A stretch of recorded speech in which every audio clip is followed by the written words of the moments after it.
Ya casi estamos listos, ya estamos en Facebook. Vamos a esperar un minutito. La gente se está metiendo mientras nada más acomodo algo aquí.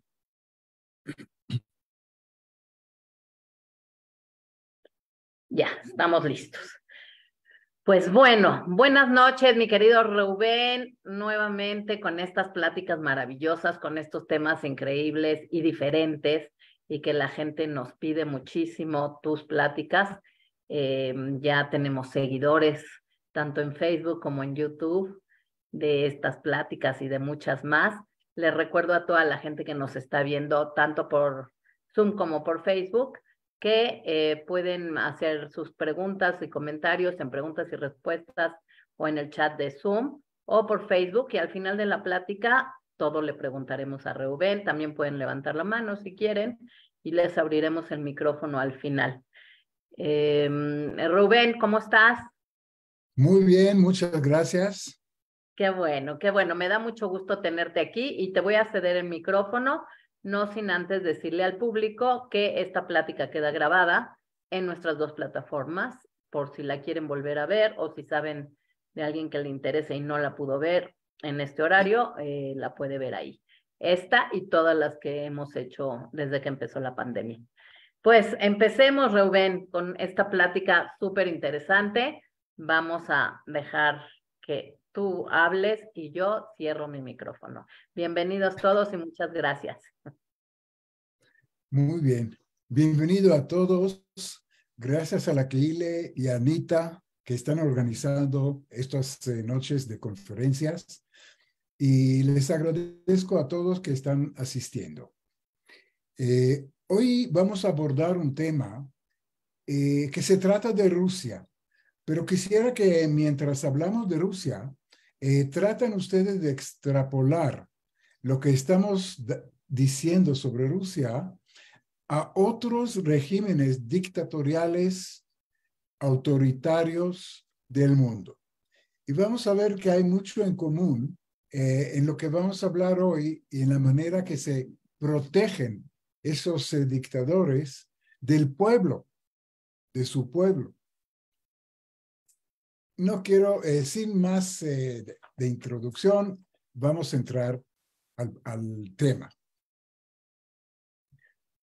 Sabemos todos que con la gran baja de soldados rusos desde febrero del año pasado hasta junio, julio, hasta la fecha, los rusos perdieron muchos soldados. Se estima en 80,000 bajas, entre muertos, heridos, etc.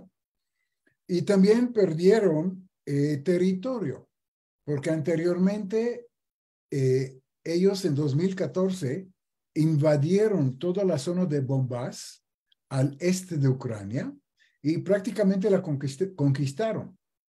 Dijeron que van a proteger el pueblo ucraniano contra los nazis, los fascistas, mismos ucranianos que viven en la región de Donbas, y por eso invadieron para proteger a los ucranianos.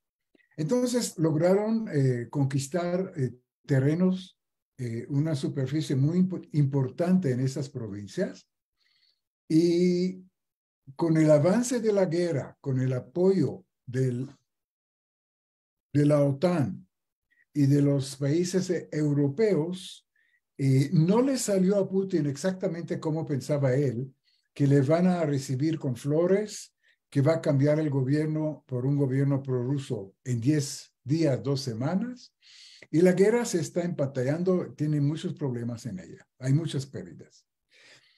Entonces, pero el punto que quiero enfatizar hoy día, que con la guerra que le obligó a alistar a los reservistas, porque al principio empezaron la guerra con 190,000 soldados, los rusos, y pensaban que todo va a salir bien y no es necesario más. Pero al momento que vieron que no funciona como ellos planearon, tendrían que llamar 300,000 ciudadanos rusos a la reserva, Y Putin habló hasta de 1 millón de personas que va a tener que alistar a la reserva para poder salir de los problemas que se metió en la guerra con Ucrania. Pero el problema verdadero de eso es la resistencia civil de los ciudadanos rusos y la baja moral del ejército ruso y los de soldados que provocó a muchos ciudadanos votar con sus pies. ¿Qué quiere decir votar con sus pies? Cogieron sus pies y se fueron a otros países. Quiere decir, inmigraron de Rusia, salieron de Rusia, huyeron de Rusia. Entonces, definitivamente, la llamada de las reservas causó un malestar bastante importante dentro de la población civil rusa que no entiende muy bien por qué y qué tienen que ver con esta guerra con Ucrania, por qué es importante para ellos, etc.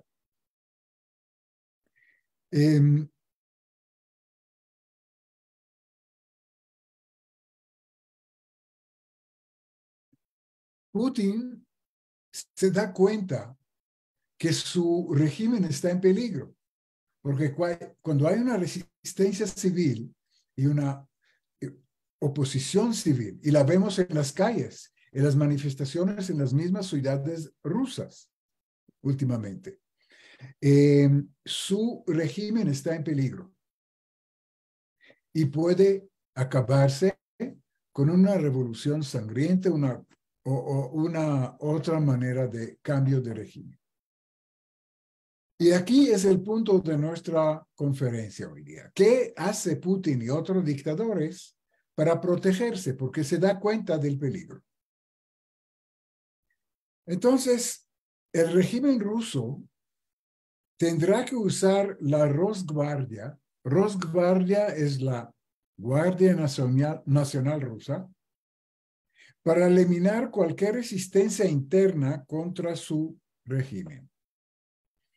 Y para eso actuó de una forma muy decisiva.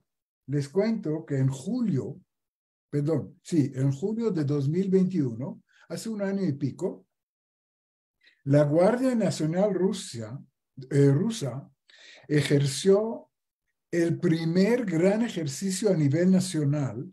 A propósito, es relativamente nueva.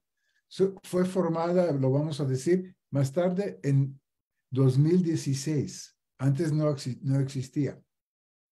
Pero es la primera vez de la historia de esta guardia que ejerció un ejercicio muy importante a nivel nacional en las principales ciudades de Rusia, con el objetivo de prepararse contra cualquier, enfrentar cualquier oposición que puede suceder durante la guerra de Ucrania y después también. 2 meses después de julio, que es en septiembre, realizaron, y eso es muy peculiar, ejercicio similar en Bielorrusia. Bielorrusia es un país que Rusia invadió en 2008, anexó 2 regiones importantes del país, los anexó a Rusia, igual como hizo en Donbas, en Ucrania. La misma fórmula, ¿ok? Pero lo peculiar es que el ejercicio de esta Guardia Civil fue realizado en Bielorrusia, no en Rusia. ¿Y cuál es el significado de eso? Que Putin está entrenando su Guardia Nacional de actuar no solamente en Rusia. También puede actuar en todas las repúblicas exsoviéticas como Kazajstán, Azerbaiyán y todas las exrepúblicas si no se van a portar bien con su régimen. Y puede ser también en Ucrania. Y vamos a ver que ya actuaron en Ucrania. Entonces, la peculiaridad de la Guardia Nacional Rusa es que actúa en Rusia o en cualquier territorio de cualquier gobierno, de cualquier país, que el régimen ruso piensa que puede ser un peligro. Fíjense hasta qué punto llega eso. Y eso en muchos guardias nacionales que vemos en el mundo no existe. Bueno, les cuento que la Rosguardia, que es la Guardia Nacional, fue creada en 2016 por Putin por un derecho presidencial, nada de la Duma. La Duma es el parlamento ruso, nada de, inclusive ni trataron de pretender de ser demócratas, sino un decreto presidencial del dictador. Y la Guardia reporta directamente a él, no a la Duma, no a los ministros, tampoco al ministro de Interiores, que es encargado de la seguridad nacional interna. No reporta al ministro que tiene este cargo, reporta directamente a Putin. El objetivo es muy claro, mantener la orden de las grandes ciudades rusas contra la resistencia civil de la población, contra manifestaciones y evitando revoluciones como hemos visto en Ucrania misma y en Bielorrusia y en Rusia también, que le llamamos las revoluciones de colores. Acuérdense de la revolución naranjada en Ucrania, la revolución azul en otros países. Entonces, inclusive su objetivo es oprimir revoluciones, no solo en Rusia, sino en otros países. Y es un punto importante. Ahora, según Putin, claro que la explicación es que las revoluciones de colores, las resistencias, manifestaciones, etcétera, etcétera, todo es la intervención occidental en asuntos internos rusos. Y por eso Rusia tiene que defenderse contra la intervención occidental en asuntos internos rusos. Claro, cada uno ve el panorama de su punto de vista. Algo peculiar que no solamente aquí tenemos la rosguardia y la sobrevivencia del régimen ruso. Y vamos a ver que el régimen ruso, el Kremlin, depende de ellos. Eso es el símbolo de esta guardia. Aquí vemos una foto. Son gente muy bien entrenada, bien elegida, con mucha motivación, con una alta moral. Quiere decir, no significa nada o no parece nada al ejército ruso. Son gente de élite de diferentes características. Algo peculiar, aquí vemos el señor que se llama Víctor Zolotov, que es el jefe, el general, el jefe de esta Guardia Nacional. Ahora, ¿quién era él? Era un guardaespaldas personal de Putin anteriormente. Entonces, es un señor que no era general, no era nada, pero tenía toda la confianza de Putin, que entregó su vida a él porque él era un guardaespaldas de él. A propósito, hay otra organización rusa que se llaman el Ejército de Wagner. No sé si ustedes escucharon. Es un ejército de misioneros que están bien entrenados de alto nivel y todo. Su general, su jefe se llama Wagner Y también era otro guardaespaldas personal de Putin. Quiere decir, Putin está concentrando fuerzas en el ejército, en la Guardia Nacional, de gente leal a él, que no hay peligro que lo traicionan, y le está equipando y dando todos los medios para tener mucha fuerza. Aquí lo vemos otra vez. Eso es Víctor Zolotov, el general, ahora es general, era guardaespaldas de la Guardia Civil rusa. En este ejército son 400,000 elementos. Quiere decir, 500,000 de elementos, es una fuerza muy considerable, dividida en 84 unidades, porque no se olviden que están dispersos en todo el país. En todas las ciudades grandes rusas hay representantes de esta guardia que están listos para sofocar cualquier resistencia al régimen. Entonces, hay una unidad que se llama OMON, que es la unidad élite de la misma guardia, que son muy leales al régimen, etcétera, etcétera. Pero tienen unidades de policía, de militares, de guardias nacionales, muy bien entrenados y con alta moral y entrenamientos. Los ejercicios que mencionamos de julio de 2021 tenían el propósito prepararse para la guerra, incluyendo las unidades de ejército para operar fuera de Rusia, como hemos dicho, en Bielorrusia o en otras partes. En todas las partes de las repúblicas exsoviéticas de regímenes hostiles, según el Kremlin, y ahí pueden ellos actuar, como actuaron en Georgia, no ellos, pero otros, en la invasión de Rusia a Georgia.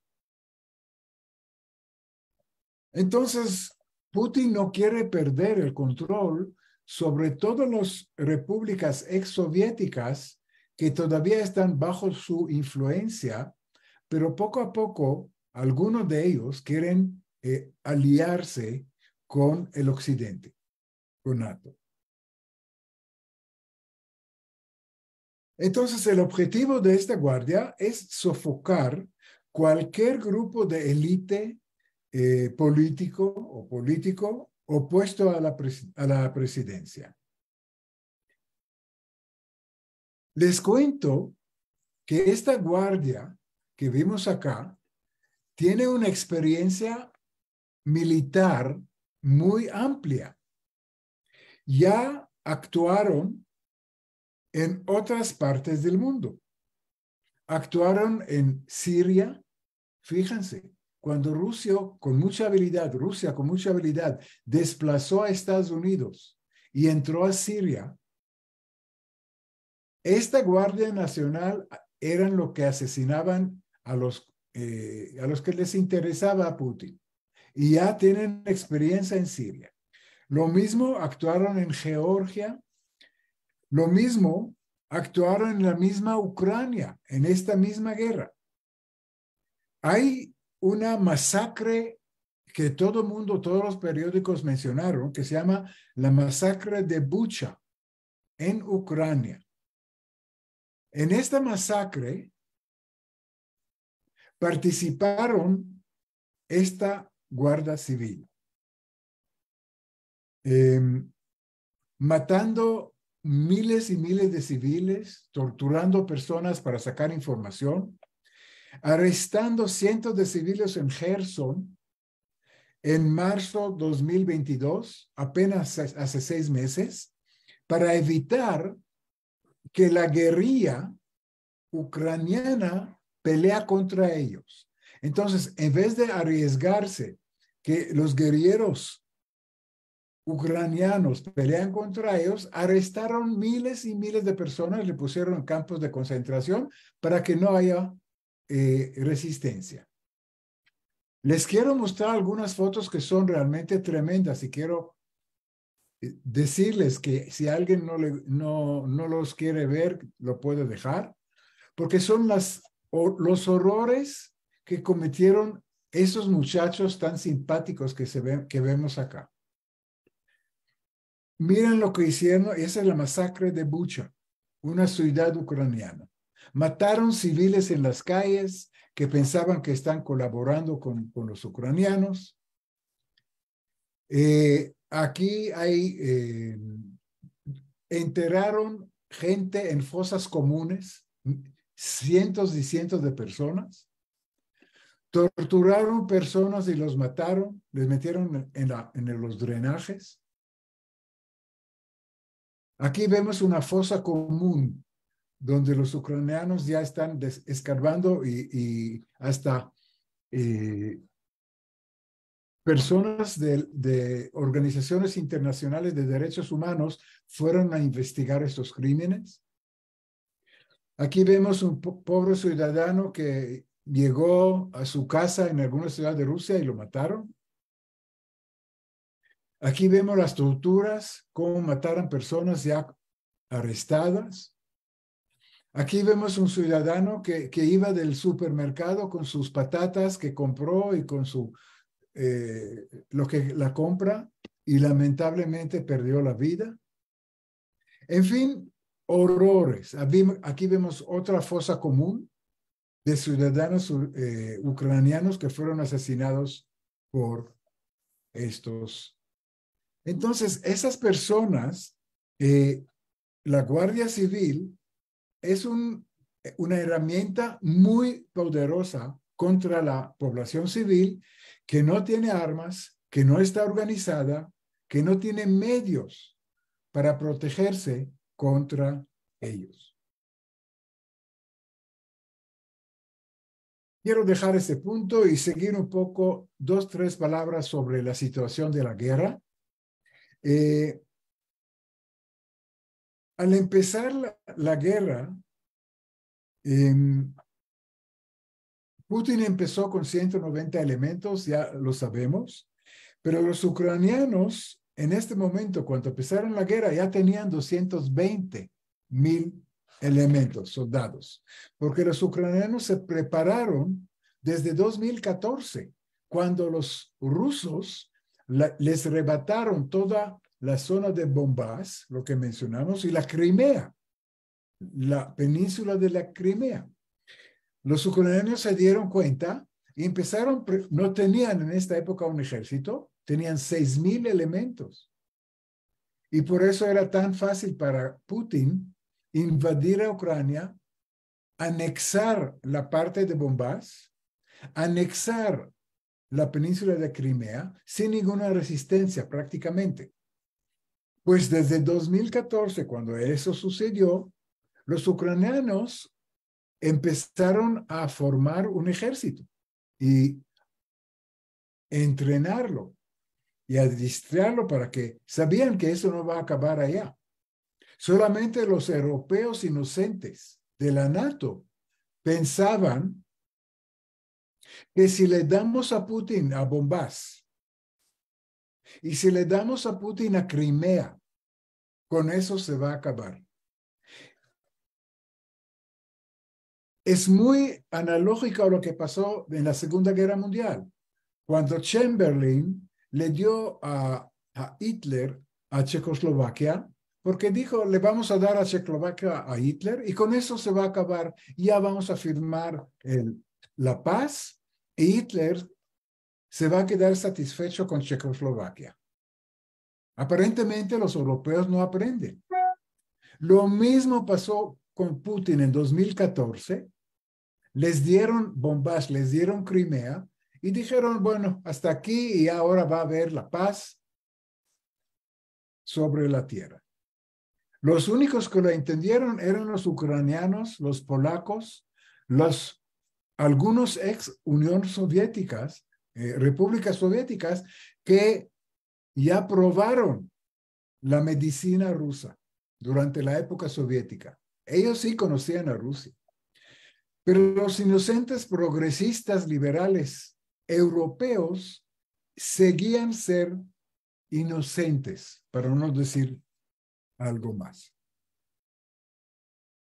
Bueno, entonces, ya hemos dicho que los rusos perdieron durante esos meses de guerra unos 80,000 soldados, 4,000 vehículos blindados, el 65% de sus tanques, la mayoría de los misiles de alta precisión ya los utilizaron y se acabaron. En fin, están en una situación crítica. Y por eso declaró Putin que bajo la amenaza de no solo de los neonazis ucranianos, sino también de toda la agresión occidental de los países de la NATO. Por eso es la obligación de todos ciudadanos rusos de proteger su patria, Rusia, y proteger su territorio. Quiere decir, ya es una emergencia nacional, según él. Eso que él invadió Ucrania, y si no hubiera invadido Ucrania no pasaría nada, no les dice. Bien. Él habló de la peligro, de la amenaza existencial de Rusia, y por eso declaró el alistamiento de 300,000 reservistas en el ejército y dijo todavía, si es necesario, vamos a alistar hasta 1,000,000 de personas. Ahora, hay informes que dicen que esos soldados que fueron enviados a la frente estaban muy mal equipados. Recibieron Kalashnikovs oxidados. Los tanques que utilizaron son tanques viejos de los 60s. La capacitación de esos soldados no fue hecha como debe de ser. Algunos llegaron a la frente sin ninguna capacitación y otros de una semana rápido para saber cómo se usa un arma. Entonces, Rusia, según analistas internacionales, requiere en este momento, hoy, otros 600,000 soldados y tal vez 1,000,000 de soldados para poder enfrentar y ganar la guerra como ellos tenían planeado anteriormente. Y Putin lo va a hacer a pesar de la resistencia de su pueblo, porque su pueblo, como hemos mencionado, no está muy feliz con la idea de alistar otros millones, 1,000,000 de reservistas adicionales. Ahora, cualquier pérdida de batallas en Hungría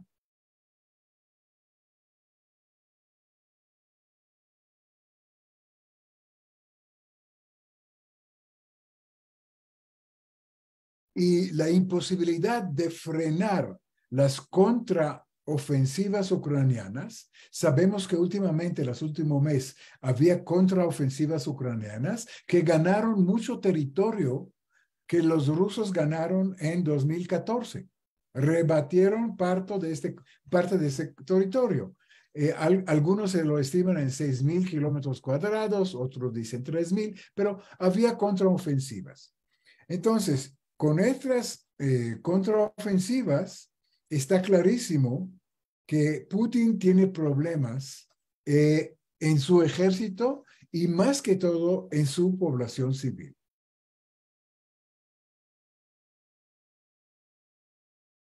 Los ciudadanos rusos actuaron inmediatamente.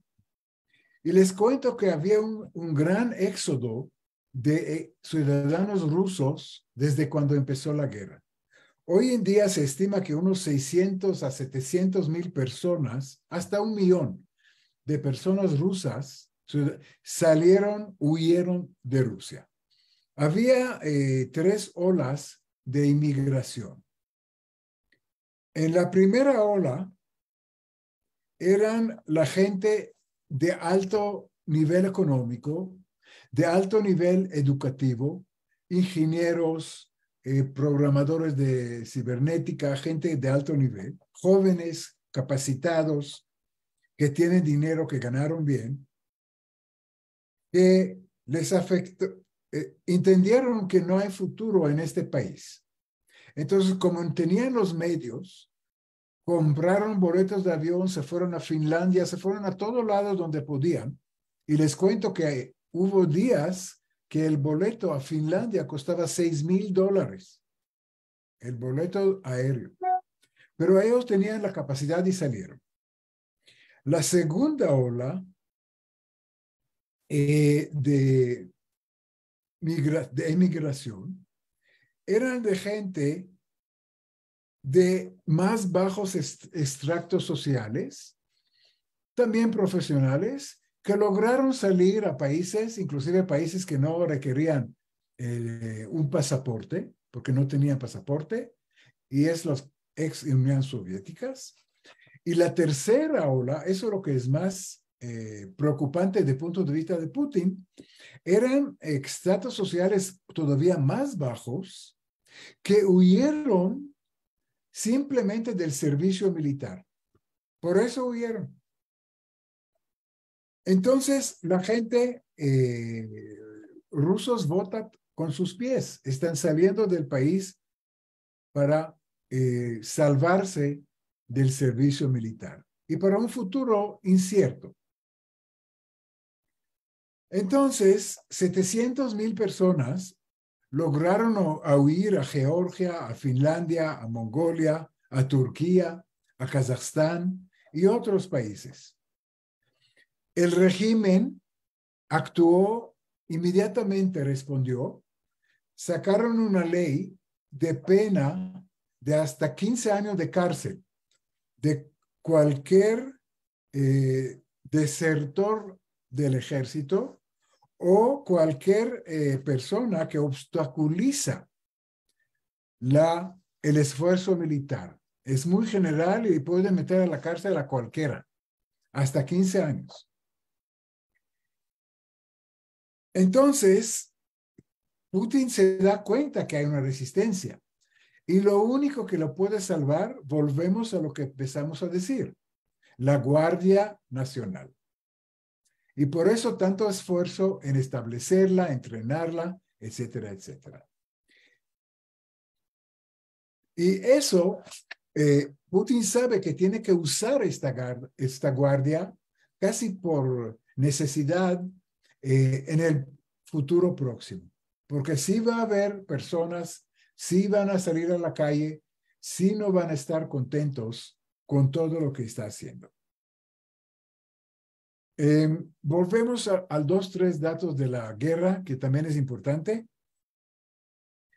Al principio de la guerra, el ejército ruso tenía 900,000 elementos en total,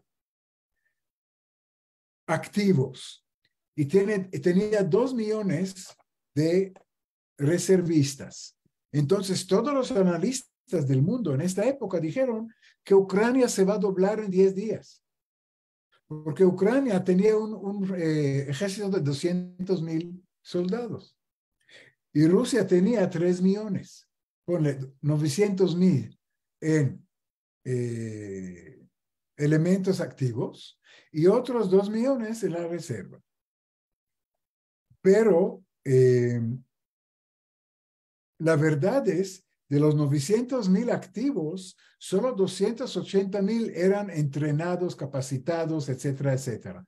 Los otros eran burócratas y un ejército no eficiente. Eso que no se dio cuenta el mundo. Y el régimen ruso nunca al contrario, lo escondió. Pero con la guerra salieron todas esas cosas a la vista de... Ahora, los ciudadanos rusos entienden, si ahora van a alistar 300,000 nuevos soldados y los van a mandar al campo de batalla sin entrenamiento, sin equipo o mal equipados, etcétera, etcétera, quiere decir van a ser carne de cañón. No va a ser unidades de élite que saben luchar, que saben contestar un ataque, etcétera, etcétera. Van a ser carne de cañón. Y como entienden eso, están huyendo del país. Ahora, el ejército ucraniano, en cambio, ya les dije que desde 2014 empezó a restablecerse, a renovarse. Empezó la guerra con 220,000 elementos. Hoy tienen unos 700,000. Pero recibió una enorme cantidad de equipos de muy alto nivel de armamento de todo lo que es Estados Unidos y Europa. Y el ejército ucraniano, el general dijo que la próxima primavera quieren tener 1,000,000 de soldados para no enfrentar a los rusos, sino para ganar la guerra a los rusos y expulsarlos desde Crimea y de Donbas, las regiones que fueron conquistados en 2014. Claro que es una meta muy ambiciosa, tal vez algo de propaganda, pero por lo menos eso es lo que dicen ellos. Les cuento también que el occidente ayuda mucho a los ucranianos. No sé si sabían que en Inglaterra hoy en día hay 4 campos de entrenamiento de soldados ucranianos. En cada campo hay 10,000 soldados que cuando terminan su ciclo de entrenamiento regresan a Ucrania, y otros son 40,000 soldados en cada ciclo que van entrenándose en el uso de la última palabra de los misiles antitanques, antiaviones, antibarcos, en fin, toda la tecnología avanzada occidental que no tenía este ejército ucraniano, no lo conocía. Entonces, en este momento que estamos hablando, hay 4 campos de entrenamientos en Inglaterra muy importantes donde se están entrenando el ejército ucraniano. También les cuento que durante estos 8 meses de guerra recibieron cañones Howitzer de 150 milímetros, que son muy poderosos, muy precisos. Muchos misiles de diferentes tipos contra barcos, que se llama harpunes, contra tanques, que se llama Enlow, contra aviones, que son importantes. Recibieron tanques T-92. Los rusos tienen los T-60, que son un modelo muy viejo. Los ucranianos ya están utilizando los T-92 que recibieron de Polonia. Carros blindados de Australia, los M113, drones de Turquía, muy eficientes, drones americanos, los Finnish, que son mucho más avanzados, helicópteros checos, los M24, lanzamisiles de Inglaterra y una gran y larga lista de otros armamentos. Y más que todo 20,000 millones de dólares que Estados Unidos ya se comprometió en darle a Ucrania. Entonces, el último dato que quisiera mostrarles, el comandante general de las Fuerzas Armadas Ucranianas, que es el señor Valery Zulunsky, publicó un artículo ahora en septiembre, últimamente, diciendo que su pretensión es alistar un ejército de 1,000,000 de personas para la próxima primavera y definitivamente liberar todo territorio ucraniano conquistado por los rusos en 2014. Lo escribió en un artículo que todos conocemos. Para concluir, como vemos que no se pinta bien la situación para Rusia en esta guerra, y Putin entiende el peligro de la población civil que va levantarse o puede levantarse contra él, y con el reclutamiento de más reservistas del ejército va a aumentar la resistencia. Está preparando la Guardia Civil porque es el único elemento que puede salvar su régimen contra un descontento popular de su misma población. Él no puede aceptar ahora sin ninguna derrota en el campo de batalla, porque no va a poder explicar a su pueblo cómo va, por qué entró a esta guerra mientras no tiene los resultados que esperó. Entonces, con eso quisiera acabar, y la conclusión es que entendiendo los peligros de parte de Putin, él está actuando para prepararse contra cualquier emergencia política de resistencia civil de su pueblo. Y el único brazo que puede apoyarlo es una guardia civil. A propósito, lo podemos ver en Venezuela. Hicieron lo mismo. En Corea del Norte hicieron lo mismo. ¿Qué otro país hizo lo mismo? Irán hizo lo mismo, tiene la Guardia Nacional. No quiero mencionar países otros que conocemos, pero véanse que es una fórmula muy conocida por los dictadores y por los regímenes autocráticos, porque saben que no siempre tienen el apoyo de su pueblo en todo lo que están aspirando o todo lo que están haciendo. Y con eso me gustaría dejar el micrófono y abrir la sesión para preguntas, comentarios, etcétera. Ay, Rubén, pues está terrible esto. ¿Hasta cuándo va a ser todo esto entonces? ¿Cuándo va a ser el fin de esto? Claro, es una excelente pregunta que nadie sabe la respuesta porque depende de una sola persona, Putin. No depende de un país.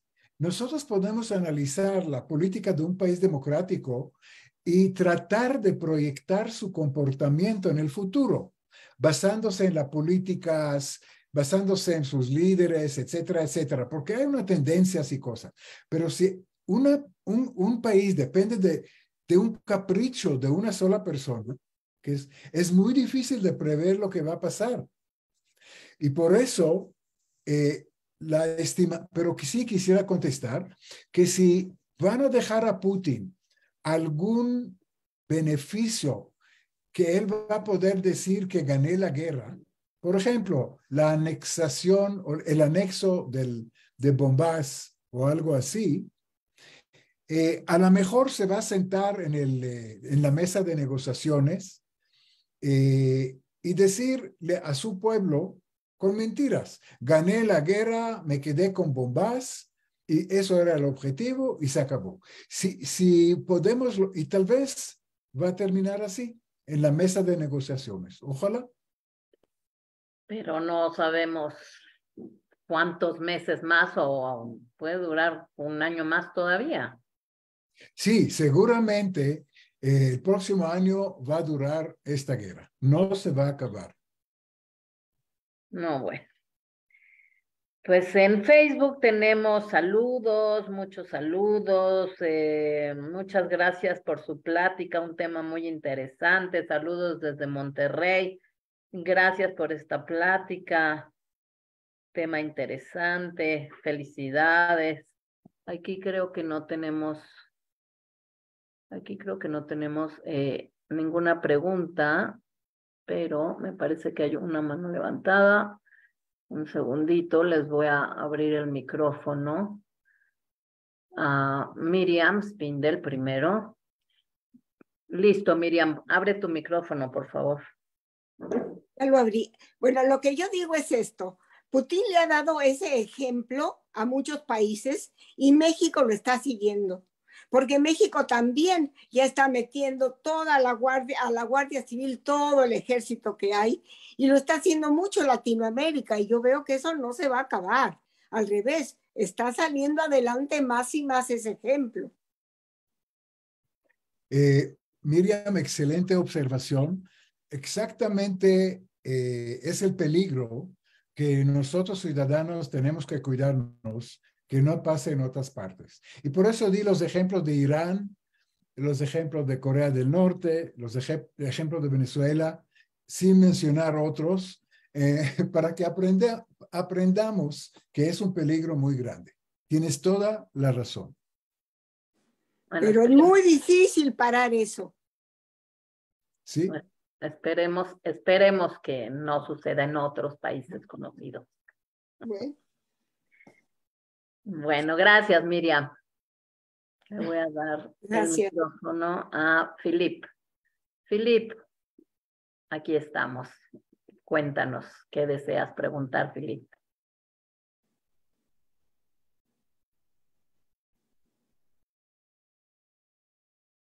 No te oímos, ¿eh? Ya vi que abriste el micrófono, pero no te escuchamos.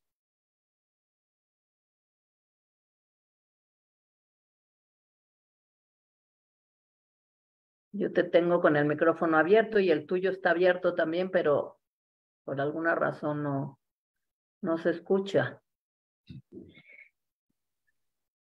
Voy a... Ah, ya, listo. ¿Ya me escuchan? Sí. Okay. Reuben, magnífica plática. Muchas felicidades nuevamente. Conoces realmente cada vez más el tema. Quisiera hacer una corrección primero. Mencionaste una palabra que está equivocada. Dijiste que el ejército tenía misioneros. No, la palabra era mercenarios. Gracias, así es. Sí. Porque es importante que aparte de esta Guardia Nacional están contratando mercenarios que están la que es la terrible guardia esta Wagner, que además no son mercenarios inocentes que están reclutando, son gente con mucha experiencia. Sí. Así es. Y con experiencia y sin miramientos. Sin embargo, hay algunos datos que serían importantes para poder ver pues darnos una idea de lo que sucede, porque ahorita todos los datos, pues son poquito datos alegres de la parte occidental, que quiere ver lo mal que están los rusos, y a lo mejor no están así de mal, a lo mejor están peor, porque los datos, pues, son de este lado nada más. Habría que ver datos como cuáles son las pérdidas ucranianas, porque de refugiados también, del lado occidental, se mencionan ya casi 14 millones de refugiados civiles. En una población de 44 millones, eso duele mucho. Claro. Entonces, y además que los rusos se han dedicado últimamente, al ver que están perdiendo esta guerra, a tratar de ganarlo del lado de los civiles, y han hecho estropicios enormes dentro de es decir, sus misiles, que casi ya, según nos explicabas, ya no tienen de tanta precisión, pero son lo bastante precisos como para eliminar centrales eléctricas que van a dejar a los pobres ucranianos sin luz en el invierno, y eso representa aires acondicionados y también calefacción.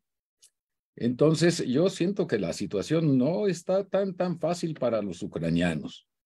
Y hay otro dato que también en la publicidad occidental se asume que los ucranianos están perfectamente preparados para el invierno. Hablo ya de los soldados, y se habla de la muy pobre preparación que tienen los soldados rusos para el invierno, que a mí eso me extraña, pues son gente que están todos ellos acostumbrados al frío. Yo diría que no se van a un campo de batalla así con una playera, ¿verdad? Tienen que tener otras cosas. Entonces, eso es lo que te quería preguntar básicamente para no hacer esto demasiado largo. Perfecto.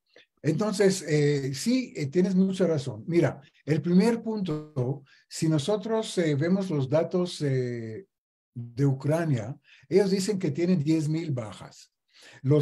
Inclusive fuentes occidentales estiman que las bajas soviéticas de 80,000 son iguales a las bajas ucranianas de 80,000.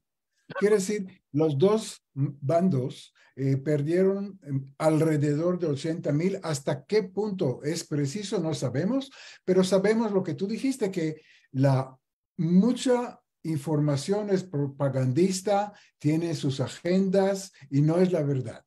Entonces, yo creo también que si hablamos de bajas más o menos iguales entre los dos bandos, por aquí vamos. Eso es uno. Segundo, el invierno es muy difícil para los dos lados. Que los ucranianos son los héroes, tampoco. Quiere decir, tiene sus problemas de logística, tiene sus problemas igual como los rusos, porque el clima trata en la misma manera a los dos ejércitos. La información de los rusos viene de las familias que los soldados les piden, que les mandan suéteres, cobijas y todo a los soldados. Y si los soldados rusos lo piden, quiere decir que algo pasa mal con su equipamiento del mismo ejército. Pero hasta qué punto todo es verdad o no verdad, está en las redes sociales, la verdad no sabemos. Y yo creo que con eso estoy de acuerdo contigo sobre lo que mencionaste.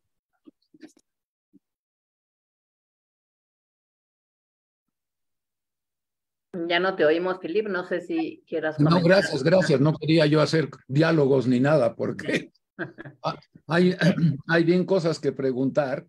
Sobre todo, a mí lo que me inquieta, y Rubén lo sabe, lo he dicho muchas veces, es el boomerang económico que yo estoy viendo que están recibiendo los países de Occidente.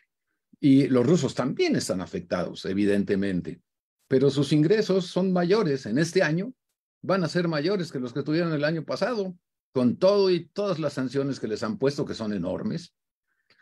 Y pues yo veo que han encontrado otros clientes que alegremente les compran sus materiales, casi lo único que tienen que exportar, que es petróleo, gas, y lo están vendiendo con toda facilidad, tanto a los rusos, tanto a los chinos como a los indios. Y que además, sobre todo los indios han hecho un negocio enorme, porque no solamente se lo quedan para ellos, sino que lo revenden a Occidente.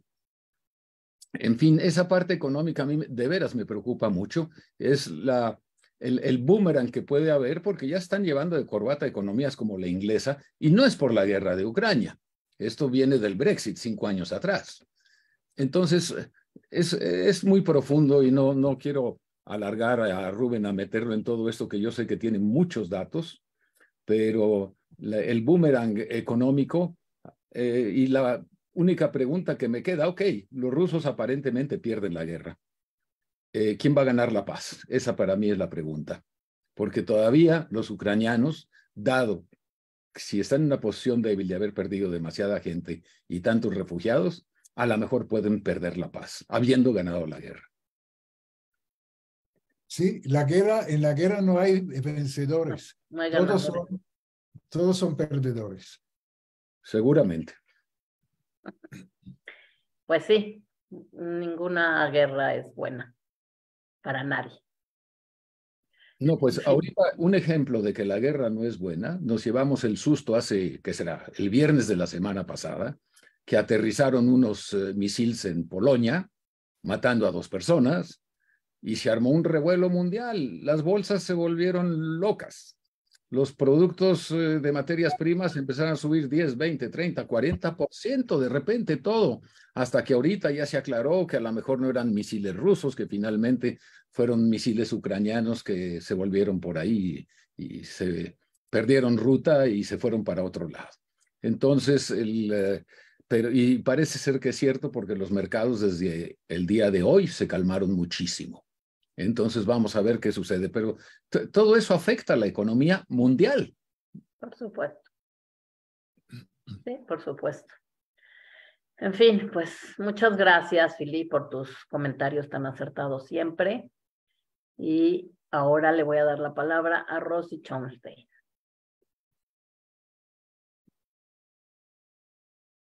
Listo, Rosy. Abre tu micrófono, porfa. ¿Ya me escuchan? Ya. Una pregunta, ¿cuál es la situación o la posición de Israel en este conflicto, más ahora con el nuevo gobierno de Netanyahu? Ok. Pues Israel es un país que depende de Estados Unidos económicamente, militarmente, etcétera.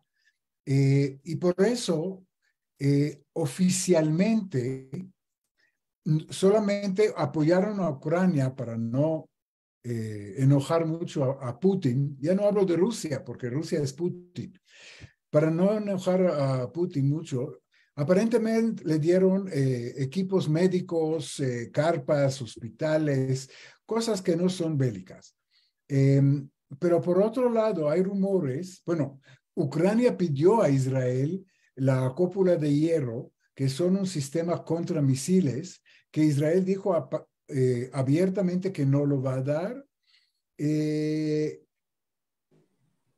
porque Israel depende también de Rusia. ¿Y dónde depende de Rusia?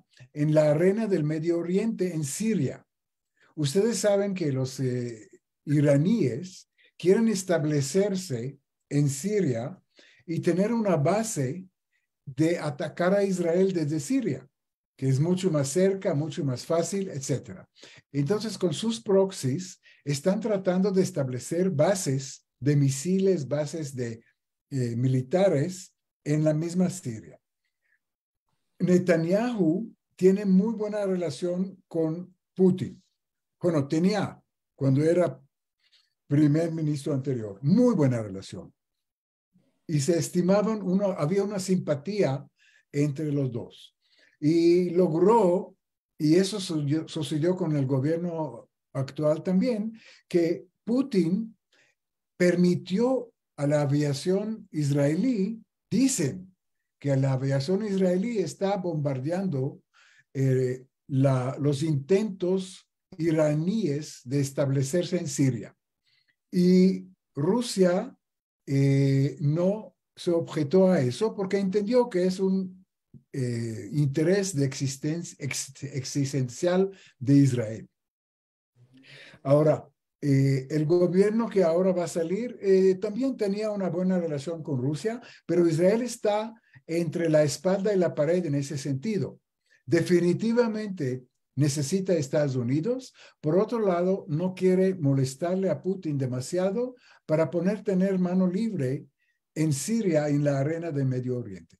Y están tratando de navegar este conflicto en la mejor manera. Quiere decir, hay conflictos. Nosotros pensamos que cuando hay conflicto hay que ir y resolverlo. Señores, por ejemplo, el conflicto palestino es otro de los conflictos que no tiene solución. Las únicas soluciones, como la solución con Rusia, es navegar este conflicto y tratar de salir a flote en la forma que menos nos afecta negativamente. Y los soñadores que creen que va a haber una solución de dos países, inmediatamente va a ser la paz y la tranquilidad y lo que ustedes quieren, son gente que no entienden la realidad. Hay conflictos que a mediano, a corto plazo no tienen solución. Y la única manera es manejar el conflicto, manejar este conflicto y salir no tan ileso, o salir ileso de él. Y el problema de Ucrania y Rusia es uno de estos conflictos. No hay una solución para Israel. Israel tiene que manejarse entre Estados Unidos y Rusia según sus intereses. Claro. Gracias. Gracias, Rosy. Pues gracias a todos. Me voy a permitir en esta ocasión dar dos breves mensajes. Pues hablando de conflictos y hablando de pláticas y demás, vamos a tener el día 24 precisamente una plática con Esther Chabot, que nos va a hablar del nuevo gobierno que está por formar Netanyahu. Y bueno, vamos a escuchar qué es lo que ella tiene que decirnos. Y por otro lado, y para desempolvarnos un poco de tantos problemas y tantas cosas, vamos a hacer una salida a los Jardines de México y queremos de verdad invitarlos a todos. Va a ser un paseo muy padre. Los jardines son 5 o 6 jardines temáticos muy, muy lindos que están más allá de Cuernavaca. Es toda una excursión programada con un autobús turístico y tenemos todo un plan que ya les llegará la publicidad, pero bueno, para que lo vayan tomando en cuenta, esto va a ser el 11 de diciembre y la plática de Esther Chabot será el próximo jueves, y con Reuben pues nos veremos en un tema más dentro de unos 15 días, primero Dios, ya nos dirá Reuben cuál va a ser el tema. Les agradezco, por supuesto, a ti, Rubén, primero que nada, por tu tiempo, por tu conocimiento y toda la información que nos das, y a todo el público que nos acompaña en nuestras pláticas, tanto por Zoom como por Facebook, y en un ratito las subiremos a YouTube también, para que las tengan ahí todas. Muchísimas, muchísimas gracias, Rubén, y muchas gracias a todos, que descansen y buenas noches. Gracias a todos y hasta la próxima. Gracias, bye bye.